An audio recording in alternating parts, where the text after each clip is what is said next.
Hi, my name is Joe Tremblay, and I want to thank you for coming out here and watching this today. I want to welcome you to Fort Snelling State Park. Here, back in the 1800s, this area would have had Native Americans living all over it. And I'm going to take you around some of the trails to show you some of the sights you can actually see while you're visiting Fort Snelling State Park. The first place we're going to go is up to the Visitor Center, so you can see part of the memorial and what actually took place in the 1800s. So right now I'm standing up in the Visitor Center. Right here, out this window, would have been where the Native Americans, the Dakota tribes, where their concentration camp was held during the 1860s.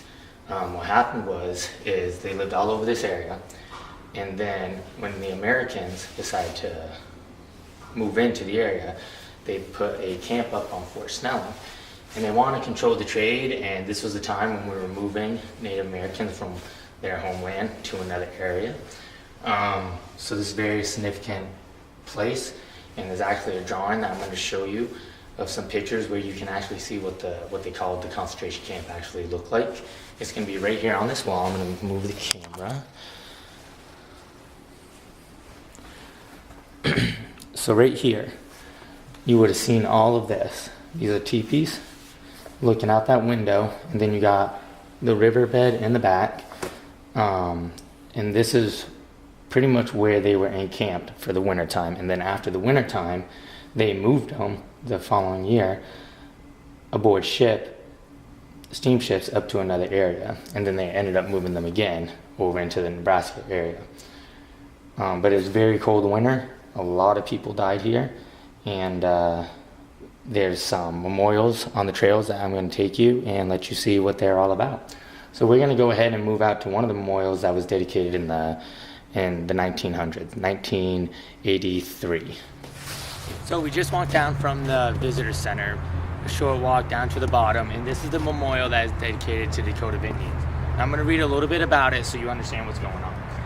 This memorial honors 1,600 Dakota people, many of them women, children, or elderly, because the young men were moved off into a different area or they were still fighting the U.S. soldiers.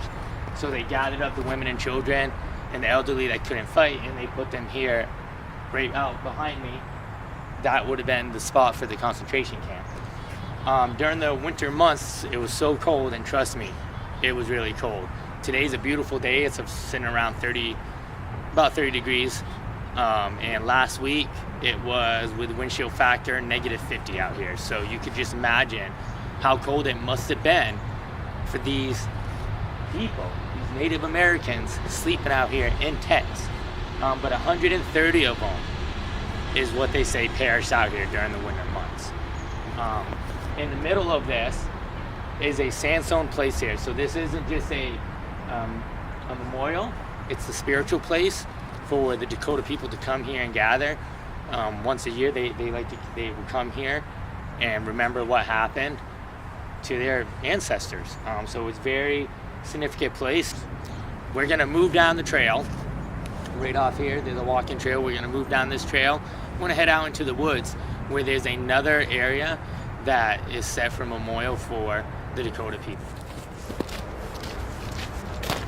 Come on, this is where the trail is, so let's keep on moving and we'll get to this next area.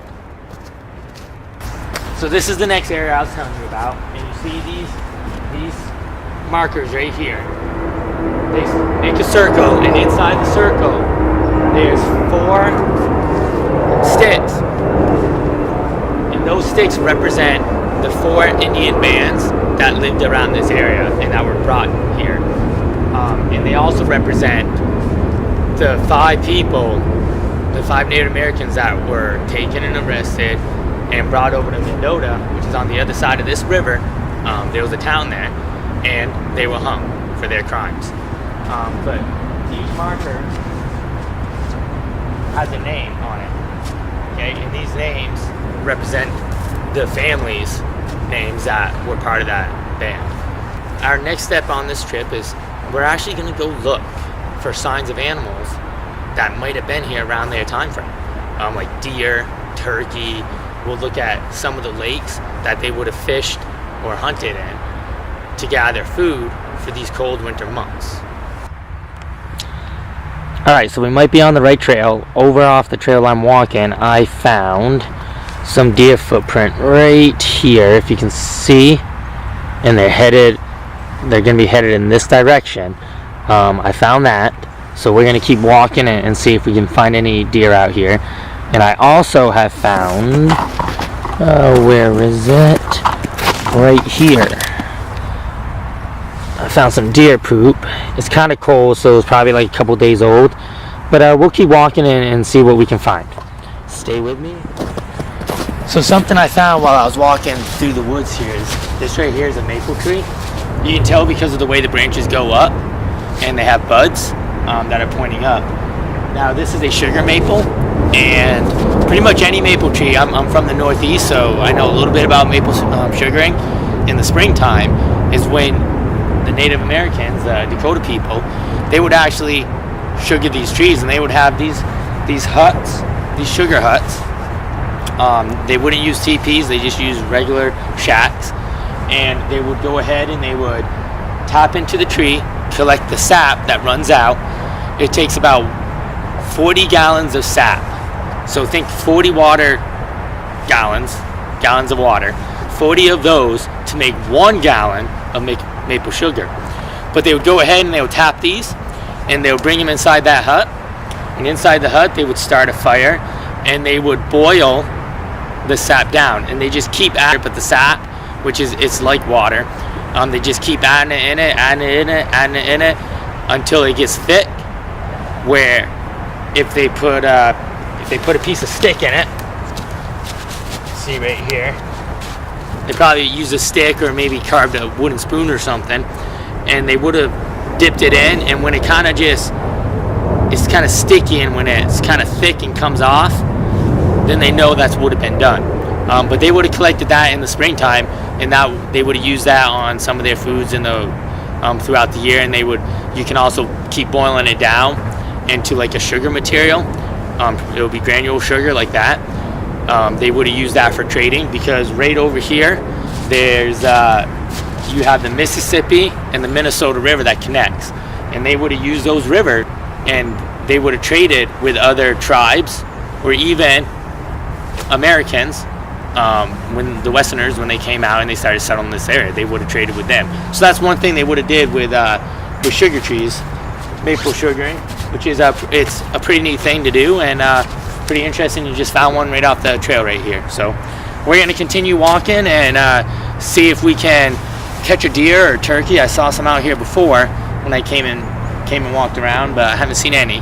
It's been kind of cold lately, so they're probably just bedded down. So let's continue and see what we find. Alright, so we've been walking around on these trails out here, but we haven't been able to find any live animals yet. But what I have found is this lake right here. This is what you would have saw in the summertime. They would have been out here fishing throughout the summer. They would have used nets or fishing or some type of fishing poles, but mostly nets, so they can trap the fish and get a large amount. They would collect all the fish they could. That way they can use that in the wintertime when they weren't able to kill deer or buffaloes back in the day when they roamed this area. This lake right here, this lake has a lot of bass in it, and it has panfish, or some places call them pumpkin seed.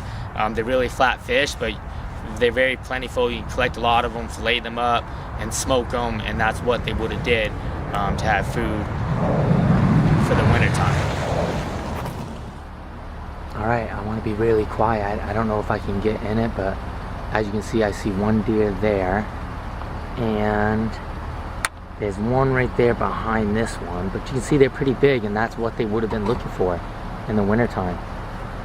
You know, if they needed extra meat, but they would have went out and found them in the summer as well. That is a nice deer right there, and that would have fed them for a while, and they would have been happy with that. They would have, you know, fed a family.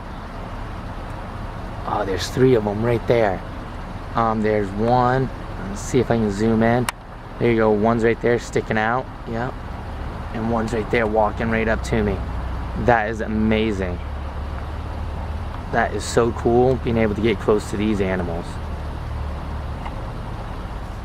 Alright, well that concludes our walk. We walked about 5 miles. We first started off over at the visitor center. Right up behind this is the visitor center.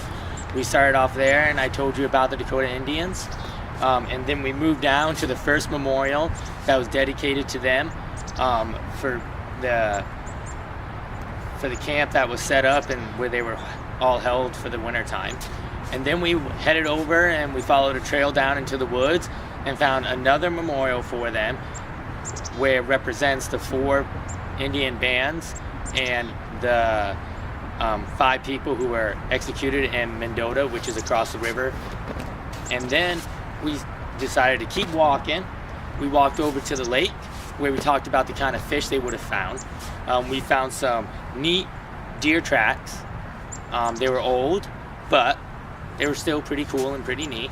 And then we went over and I showed you how to identify a maple tree and how they would have did maple sugaring in the springtime.